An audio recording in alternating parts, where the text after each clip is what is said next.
Кешене бизи торган күркәм сыйфатларның тагын берсе билимле һәм һөнәрле булу.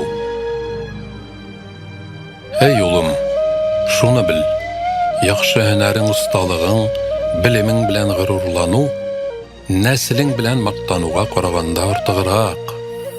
Игелекле һөнәрне үзләштер һәм аны камилләштерергә тырыш. Һөнәре булмаган кешенең үзенә дә, кешегә дә файдасы тимәс. Андый кеше мөгыйлан, ягъни шәнишкеле куакка охшар. Аның күләгәсендә кеше дә рәхәтлек тапмас, үзенә дә файдасы булмас. Һөнәре булмаган кешенең нәселе изгеләрдән булса, халык аны күпмедер вакыт фәлән нәсел кешесе дип хөрмәт итәр итүен. Әмма андый кеше әкренләп халыкның ихтирамыннан мәхрүм калачак. Нәсел нәсәбе һәм һөнәре дә булмаган кешене борынгылар әл-бақару фи суратил башар, кеше сурәтендәге сыер дип әйткәннәр.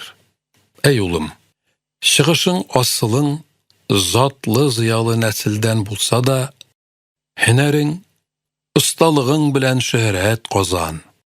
Бу турыда гарәпләр әйткән: «Әш-шарфу бил-акли вал-әдәби, ла бил-асли ван-насаби».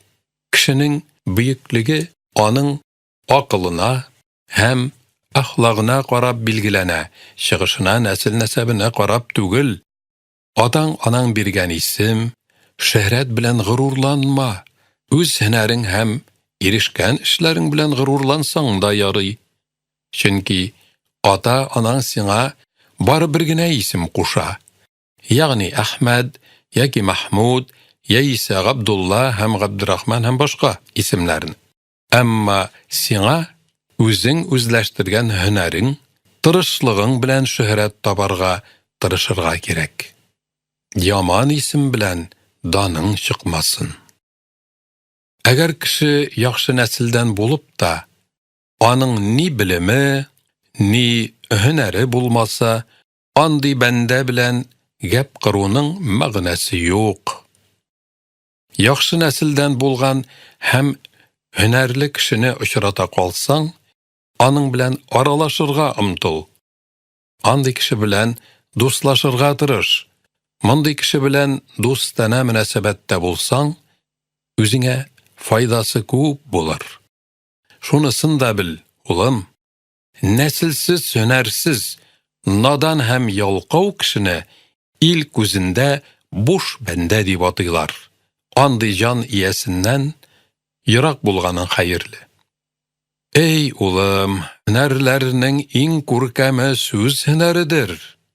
Чөнки Хак Тәгалә адамны башка җанияләреннән 10 тапкырга өстенрәк итеп яраткан.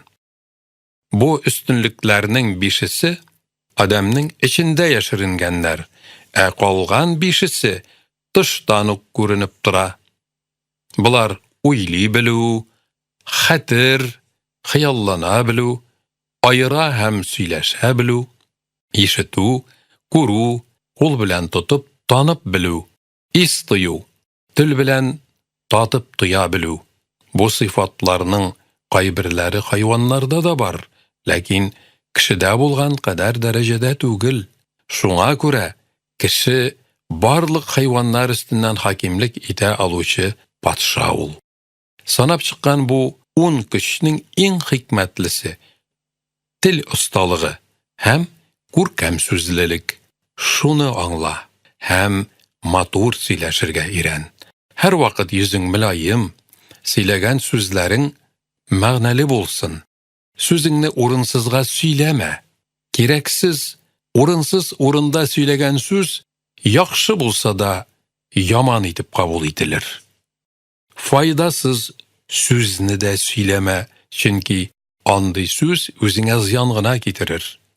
Сөйләгән сүзең мәгънәле, телең татлы, йөзең якты булсын. Татлы телле кешенең дуслары күп булыр дип юкка гына әйтмәгәннәр борынгылар. Татлы телле кеше сүзнең җаен тапмый торып, Sözün әйтмәс. Урынсызга сөйләнгән сүз ничаклыгына тәмле булса да, ачы булып тоелыр. Сөйли белеп сөйләмәсәң, зыяны үзеңә әйләнеп кайтар. Файдасы булмас. Шуңа күрә кайчагында дәшми калганың яхшырак. Акыл ияләре сүзне шарапка тиңләгәннәр. Чөнки артыкка киткән шараптан баш авырта, чамасын белсәң, авыруына да дава була ала икән.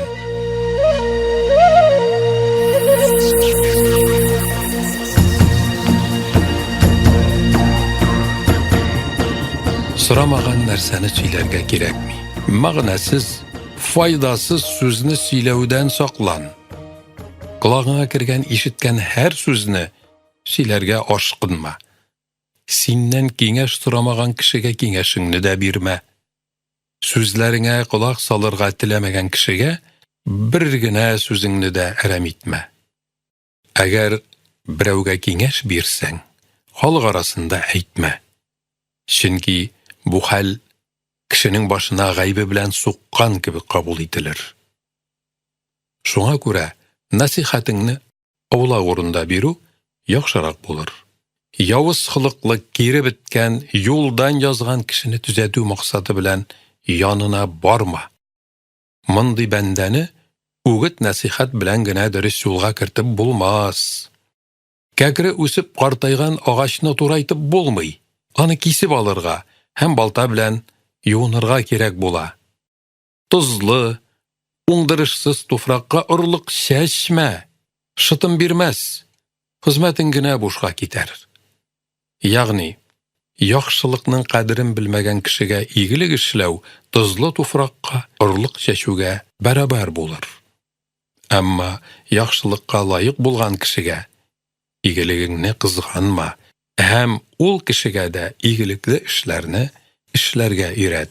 Бу уңайдан борынгылар яхшылыкны эшли белгән кеше икенче кешеләрне дә яхшылыкка өйрәтер дигәннәр.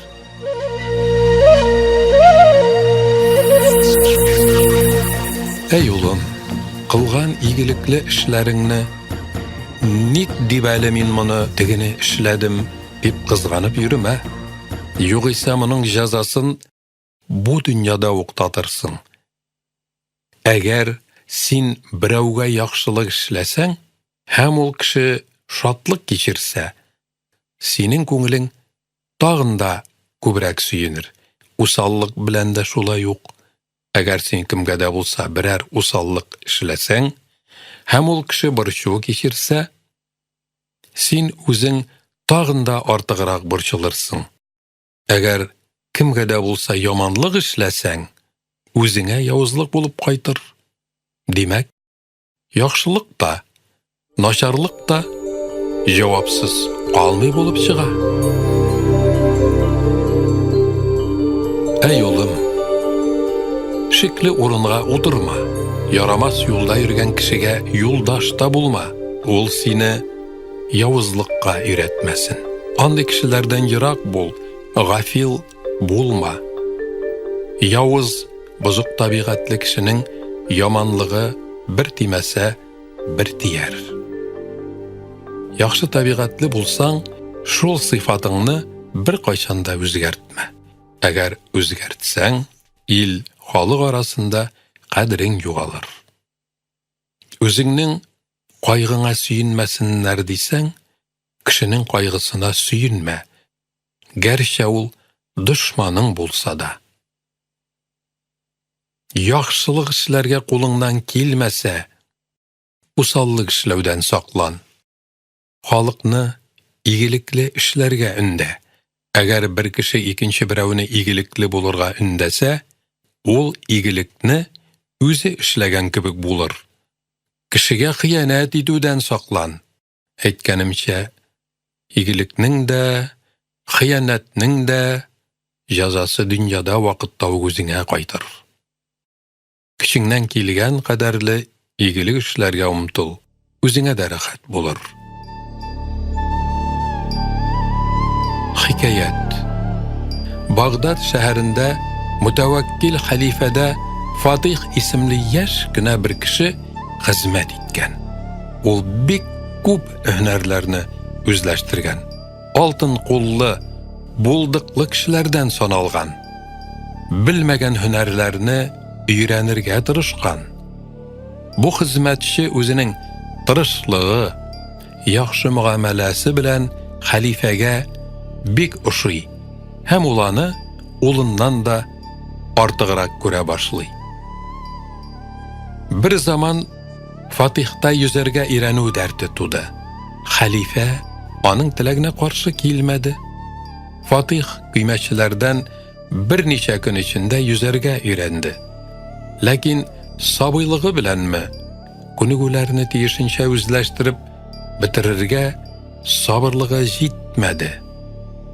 Şuna da qaramasdan özün usta yüzüşü deyip sanıydı ol.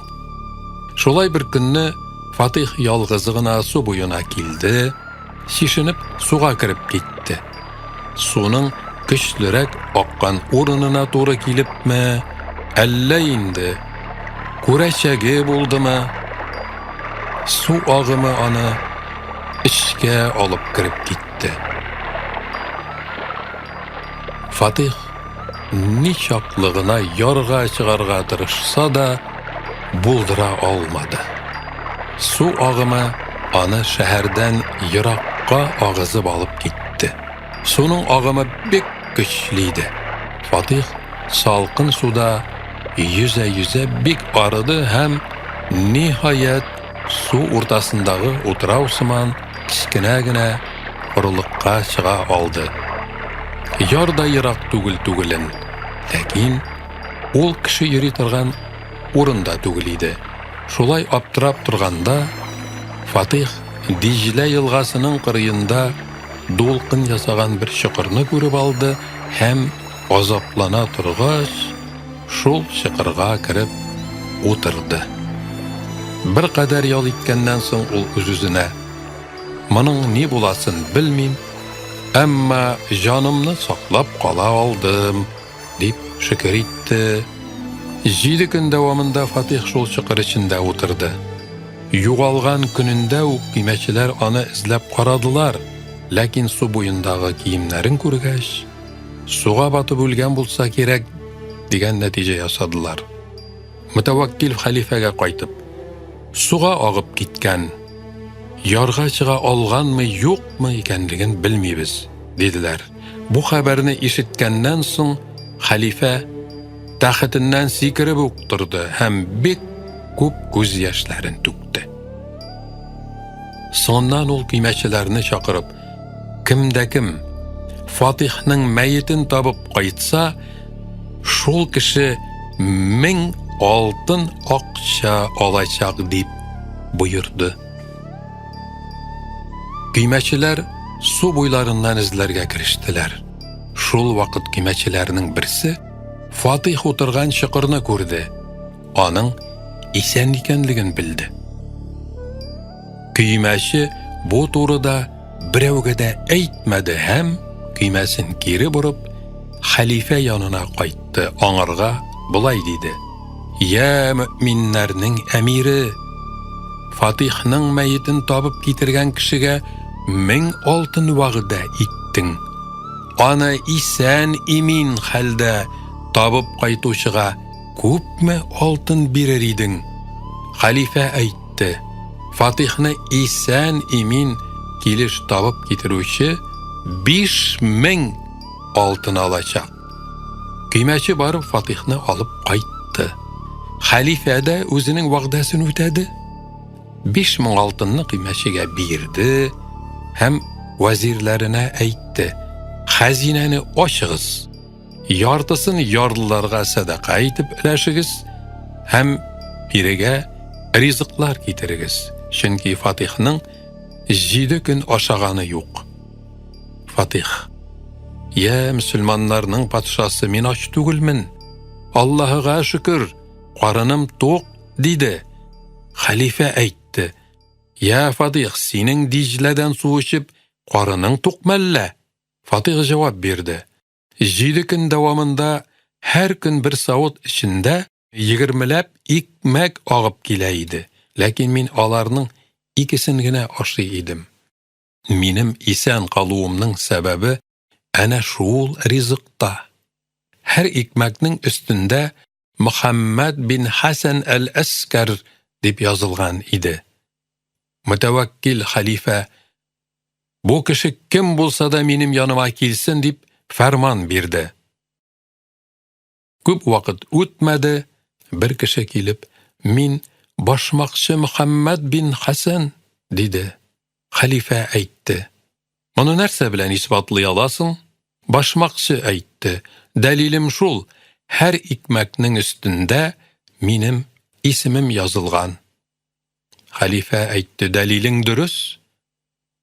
Ләкин син кайчаннан бирле булай эшли башладың? Башмакчы, 1 ел бардыр, диде. Хәлифә сорады, син моны нинди максат белән эшләдең соң? Башмакчы, я мөэминнәр әмире, бер вакыт ишеткән идем. Яхшылык эшлә дә дәрьяга ташла, кайчанда булса үзеңә файдасы тияр дигән сүзне. Шуны истә тотып эшләдем мин бу гамәлне. Башка игелекләрне эшләргә минем кулымнан килми. Көчем җиткән эшем икмәкне дәрьяга агызу булды. Ел буена дәрьяга агызган икмәкләрем өчен миңа файда кайчан килер икән дип көтә идем. Хәлифә әйтте, әй Мөхәммәд, инде менә игелекле эшеңнең файдасын таптың. Хәлифә башмакчыга биргән алтыннарга өстәп, Багдад шәһәре янындагы 5 авылны бүләк итте. Ул башмакчының Багдадта балалары яши иде. Каим билла хәлифәлек иткән заманда мин Хаҗ шәрифкә барганда Багдад шәһәренең картларыннан бу хикаятны ишеттем. Алар ул башмакчының улының улларын күрсәттеләр.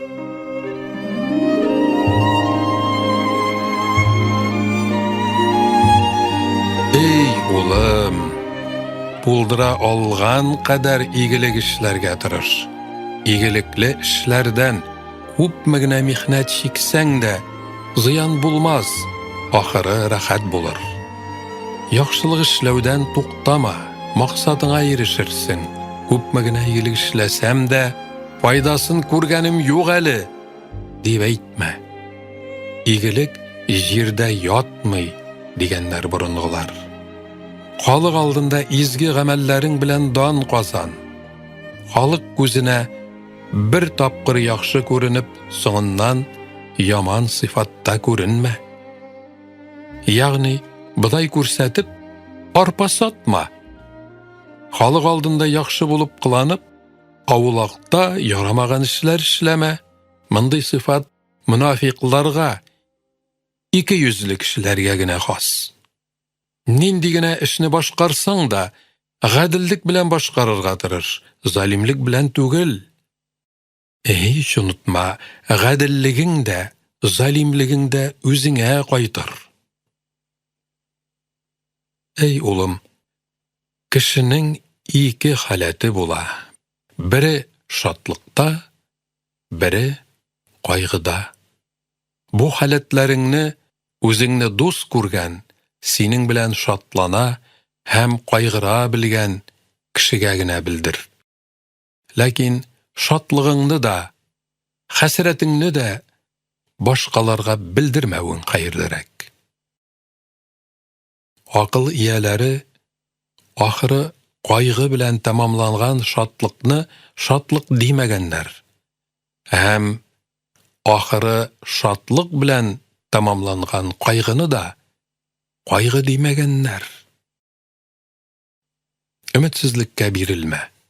Тулысынча өметсезлеккә төшкән хәлдә дә өметеңне өзмә. Икенче берәүләрнең хезмәтен хөрмәт ит. Аларның хәленә керә бел, аңларга өйрән. Якын туганнарыңа көчең хәлең җиткәнчә ярдәм итәргә тырыш. Үзеңнең Nəslindəgi qart qurlarını qadrlə, hürmətlə. Kişilər bilən qırız yeysə qışqırıb söyləşmə. Söyləgən sözün işitilirlik gənə bulsun. Əgər birəv senin bilən durfalanıb, topas edib söyləşsə də, sen onarğa yumşaq til bilən cavab qaytar. Axmaq kişilərə cavab vermə. Qərəblərdə mundi eytim də var. Cavabul ahmaqa as-sukut, yəni axmaq üçün cavab dəşmi turu. Resul aleyhisselam buyurğan, "Əş-şeyxu fi qabiletihi", yəni hər peyğəmbər özünün ümməti arasında nindi hürmətə layiq bulsa, qart kişi də öz qabiləsində şulay hürmət edilir. Öz ümməti içində bir peyğəmbər dünya həm axirət işlərinə qağılışlı bolğan məsələlərini həll etkən kibik, ol qart şeyx də öz qabiləsindəki hər türlü məsələlərini həll edə. Qartlarının qaybın görsən də, görməmişkə salıb, sen anın gözü bilən qara, anın durmuş təcrübəsin görə bil. Şol çağında özün üçün көп ibrətlər tabarsın. Əgər birəv naşar iş işləsə, sen anarğa da ibrət gözlüğü aşa qara. Ol tigilay, bulay etdi deyib söyləb yürümə. Yəni, elhamdülillah, Allah Teala bizni şunday xəlqə düşürmədi deyib şükür et.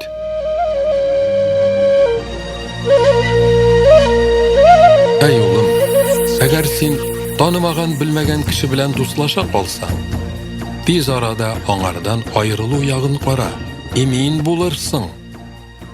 Çünki sınalmağan, bilməgən kişini dost etsən, türlü bir şulardan, xətərlərdən xali bulmazsın. Məsələn, bir kişi sana aşağı üçüdən birər нәрsə birsə, həm senin көңіліңdə bu rizqның яки içimlikning ağığı fələni yoxmu ikən degan şik tusa, monday rizqning zararına bulur. Özün için xətər barın sezsən, onlardan saqlanu çarasını gör. Əgər birər kişinin sana qarata yaman niyeti barlığın sezib alsan, vayımsız bulma. Monday vayımsızlıq özün bilə turub ağu eşu bilən bərabər bulur. Kişinin baylığına qızıqma, anın hünərinə sıqlan. Fələn kişinin mal mülkəti көп, ol danlıqlı kişi demə. Çünki baylıqma sen de tabalasın. Baylıq bilən dan qazanuğa qaraganda, hünərin həm bilimin bilən şöhrət qazanu yaxşıraq. Gününni, vaqtыңni boşqa uzdırma. Mını bilməgəndən gənə "Mənə ziyan kelməz əli" deyib, özünni tanışlandırma. Ey oğlum, cahil yalqav bulma. Luqman Hakim aytgan, yaxşı hünərli buludan da əybətərək нәрсә yox, g'ilmdən də büyügrək düşüncə yox. Uyala bilüdən də maturıraq bizək yox. Əşəkilikdən də yamanıraq düşman yox. Şunun için, oğlum, bilim üzləştirirgə tırış. Bir gənə saatini də boşqa uzdırma. Aqıllı həm ədəpli bul. Luqman Hakimdən soradılar. Ədəpli bulurğa kimdən öyrəndin?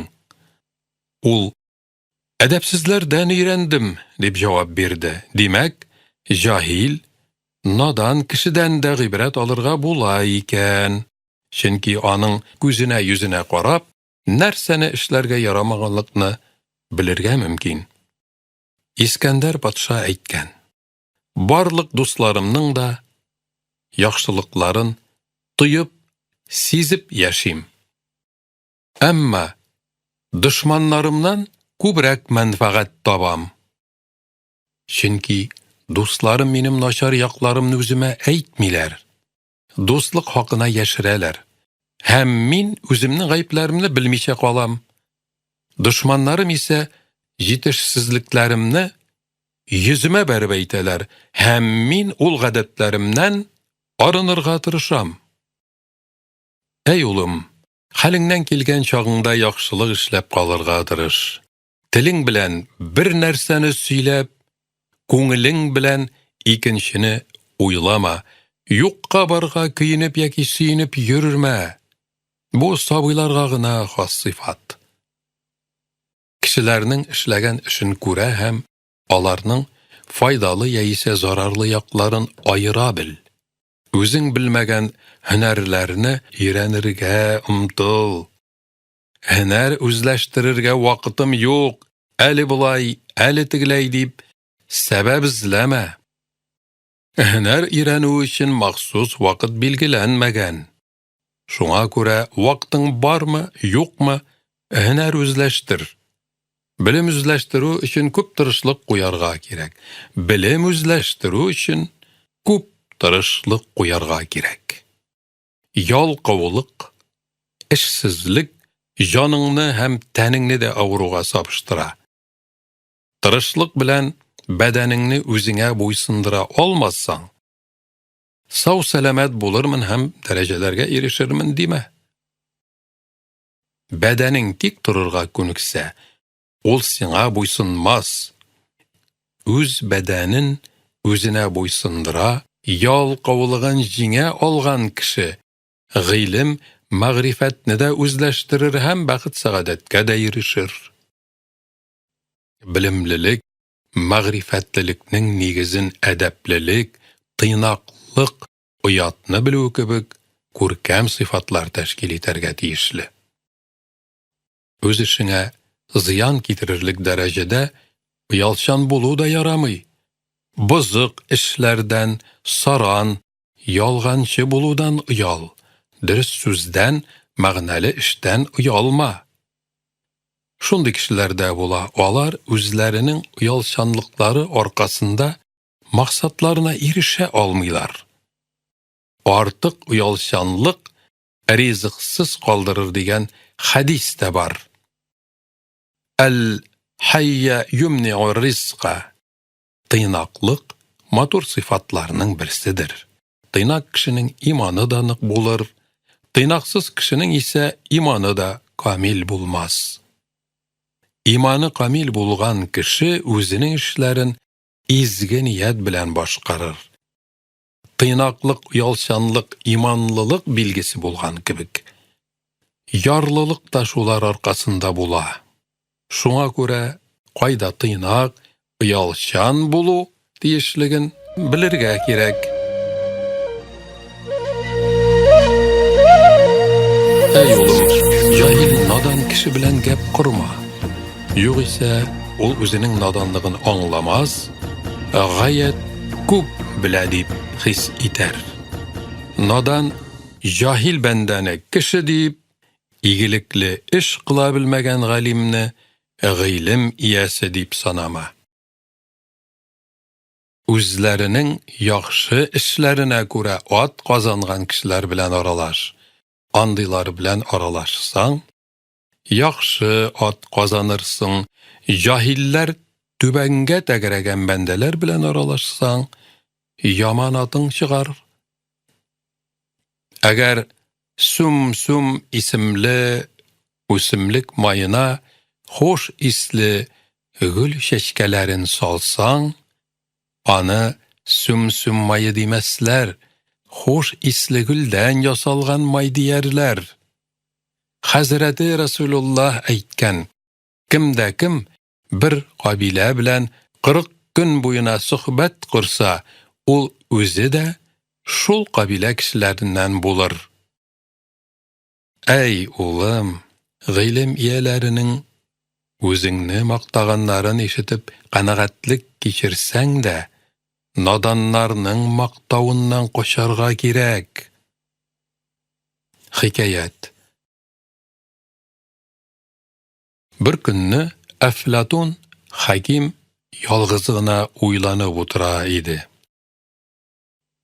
Şehir törelerinden birau gelip anarga selam berdi hem türlü haberlerini söyledi. Söz oңайından: "Ey Hakim, min falan kişini uçratkan idim. Ol seni maqtadı, hürmetlep, tilge aldı. Şunu sizge jitkirasim kilgen idi" dedi. Aflatun bu sözlerini işitkeş, qaygıga düştü, yılap jiberdi.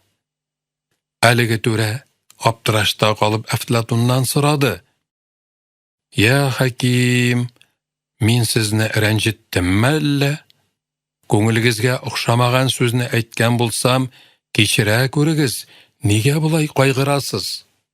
Aflatun Hakim: "Минем қайғымның сәбәпшісі сен түгел, әтігі наданның сөзләрідір.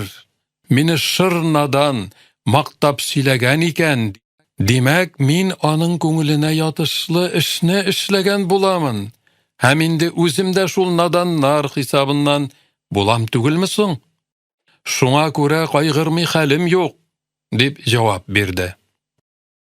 Galimler bilen jahiller bir-birlerine karşılıkta bulurlar. Çünkü ilim iyelerine has bolgan sıfatlarını jahiller bir kaçanda hoplamaslar. Jahillerinin işin galimler hoplamaz. Mine şuna göre nadanның maqtavundan saqlanuun hayırlırak. Şuna ұқшашлы tağın bir hikayet var. Görenekli galim Muhammed Zakariya Er-Razi özünün şakirtleri bilen uramda bargan çağında bir divana anın karşısına kilip biravga da iltifat etmişe yüzüne top-toru qarab külüp jibere. Muhammed Zakariyaga bik oңайсыз bulup gite. Hem ol bargan yolundan burulup üyüne qayta, hem Aftimun çırmavuk qıçıtkan jefagin qaynatıp içe. Mını görüp şakirtleri oңardan: "Ya Hakim ustazыбыз mındy içimlikni ilgirek içmeydigiz, hazır içtigiz, munun sebebi nersede?" dep soradılar. Muhammed Zakariya: "Ol divana minim yüzüme qarap küldü. Şunun için içtim. Bu günge kadar anın miňa iltifat etkeni bolmadı. Eger minim bitimde birer bilgi kurmagan bolsa, ol minden küler idimini? Demek, ol mini de öz işlerinden dip sanadı. Burungular bulay digenler: Kugarçın bilen kugarçın, qaz bilen qaz, barısı da öz işleri bilen bulurlar, pervaz, yani din bulurlar." Gariplerinin de şunduyuk eğitimleri var: "Kullu ta'irun ma'a şeklihi." Her kuş öz cinsi bilen uçar.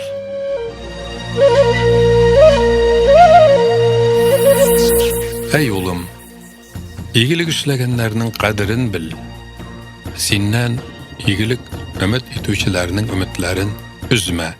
Bik yuvaş da, bik kızı kanlı da bulma. Bik mülayim bulsan, tapta buzarlar. Bik tiz kızıp gitüşen yaki usal bulsan, sinden kaçarlar. Halkçanırak itip eğitsek, yuvaş bulsan basarlar, usal bulsan asarlar. Sin bularının ortasında bul. Şul çağında dostların da seni öz iterler, düşmanların da sana zarar getire olmazlar. Hem özün de maksatına erişe alırsın. En mühimi, seni birau da naçar işe tartalmaz. Ey oğlum, biravni de naçar işe iretme. Çünkü naçarlıkka iretu şul naçarlıkni özün işlegen kibik bulur. Gıybet söyleme. Gıybetni söylegen yeyse tınlagan kişi zor günah işlegen bolup sanalır. Biräwini de rencitmeske tırış. Eger seni nahakka rencitseler, usallık bilen cevap qaytarma. Şol çağında sen şın yigitlik көрсәткән bolarsın. Şäher jirinde yaşasan, yaxşı kişiler arasında yaşarga tırış. Күршеләрең yaxşı, igilikli bulsalar, alar bilen yaşaw жиңел булыр. Yaxşı күңелле, şәфкатьле, igilikli dostlarыңның киңәшләрен тыңла, кабул ит. Әмма ул киңәшләрне аулактарак тыңларга кирәк. Халык арасында бирелгән киңәш кулакка кирмәс һәм шилтә кебек кабул ителер. Эй улым, бу үгет насихатларны сиңа бәян иттем, син аларны укып, кирәк вакытыңда файдалана бил. Ләкин син күпне белсәң дә, беләм дип тәкәбберләнмә. Күпне белсәң дә, үзеңне надан дип сана. Әгәр наданлыктан кутылам дисең икән, ул чагында минем белмәгән нәрсәләрем күп икән әле дип әйт.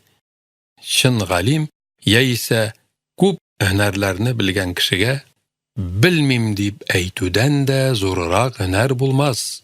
Моның шулай булуын түбәндәге хикәят мисалында да күрергә мөмкин. Науширван патшаның Базор-Җмиһр исемле вәзире бар иде. Бер вакыт Рум иленнән илче килде. Иран патшалары гадәтенчә Науширван патша Рум илчесен тәхеткә утырып кабул итте. Илчене кабул итү мәҗлесенең рәсми өлеше тамам булгач, дөнья хәлләре турында сүзгә күчтеләр. Науширван патша илчегә үз вәзиренең белемле булуын күрсәтәсе килеп, «Я, вәзир, синең бу дөньяда белмәгән нәрсәң юктыр, шулаймы?» дип сорады. Патшаның үз вәзиренең «Беләм» дигән җавабын ишетәсе килгән иде. Әмма Базор-Җмиһр хаким «Юк, падишаһым, султаным, белмим» дип җавап бирде. Науширван патша вәзиренең җавабыннан уңайсыз хәлдә калды һәм бик уялды. Күңелендә вәзиренә кинә саклаган хәлдә аңардан тагын һәммә нәрсәне кем белә дип сорады. Вәзир әйтте, бер кеше белә. Ул бөтен галәмгә тиң кеше, әмма андый кешенең хәзергә анадан туганы юк. Науширван патша вәзиренең бу сүзләрен камиллеккә ирешкән гыйлем иясенә лайык сүзләр дип кабул итте. Базор-Җмиһр вәзиренең акыллы җавабы Рум илчесенең күңеленә дә хуш килде. Әй улым, никадәр генә укымышлы булсаң да, үзеңне тыйнак тот. Миннән дә артыграк белүчеләр бардыр дип, үзеңне аз белүчеләр рәтенә куй. Сократ хаким бөек галим булса да, булай дигән. Әгәр кем дә булса Сократ хаким укымышлы кеше, аны бөтен дөнья белә дип әйтсә, мин бер нәрсәне дә белмим һәм белергә көчем дә җитми дип җавап бирер идем. Тик мин бу сүзне әйтмәячәкмен. Миннән соң киләчәк буын галимнәренең Сократ хаким зур дәгъва белдергән дип мине гаепләүләреннән куркам дип әйтеп калдырган. Әй улым, мин укымышлы кеше дип, минлегеңне күрсәтмә. Барлык эшләреңне дә киңәшеп эшләргә тырыш. Киңәшеп эшләүне гаепкә санама. Әгәр киңәшергә кеше тапмасаң, башыңдагы бүрегең белән булса да киңәш дигәннәр борынгы бабайлар. Гадел һәм тәҗрибәле, акыллы дуслары белән киңәшмичә, үзе дигәнчә генә эшләгән кешегә соңыннан үкенергә туры киләчәк. Акыллы картларның киңәшләрен тыңласаң да, яхшы булыр.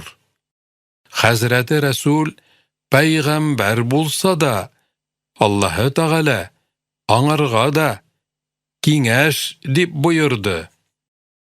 Аллаһы Тәгалә пәйгамбәренең эшен һич киңәшсез дә дөрес итә ала иде. Әмма ул аңарга: "Әй Хәбибем, һәр эшеңне сахабаларың белән киңәшеп эшлә. Киңәш табыш итү сездән, аны дөрес итү миннән", диде. Әй улым, шуны исеңдә тот. Ике кешенең акылы бер кешенең акылы белән тигез түгел. Ике күз белән күрү бер күз белән күрү кебек түгел. Әгәр бер табиб үзе авырып китсә, ул үз белеменә генә таянмыйча, башка бер табибны чакырып киңәшләшер. Гәрчә үзе ул табибтан белемлерәк һәм тәҗрибәлерәк булса да, якын кешеләреңнең сиңа йомышлары, үтенечләре булса, син аларга телең беләнме, көчең беләнме ярдәм итәргә тырыш. Дошманың булса да, игелегеңне кызганма. Аңарга авыр чагында ярдәм итүең ике арада булган дошманлыкны киметер.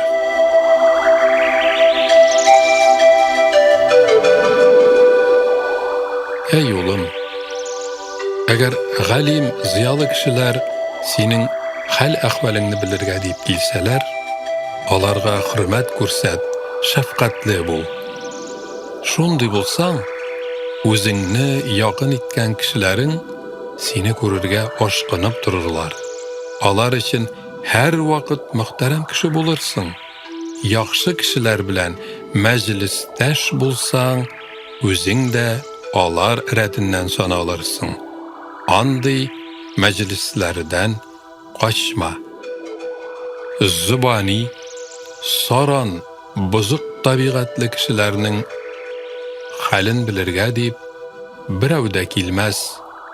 Гәрчә ул бик галим булса да. Яхшы кешеләр мәҗлесендә никадәр генә белемле булсаң да, күп сөйләргә ярамый. Кешенең авызыннан чыккан һәрбер сүзе җәүһәргә тиң һәм хикмәтле булсын. Әгәр күпкә китсә, андый сүзнең дә хикмәте калмас. Мәгънәсе дә булмас. Күп сүзле булмыйм, үземнең кадеремне җуймыйм дисәң, сүз сөйләү өчен нинди алшартларның булуы кирәклеген өйрән.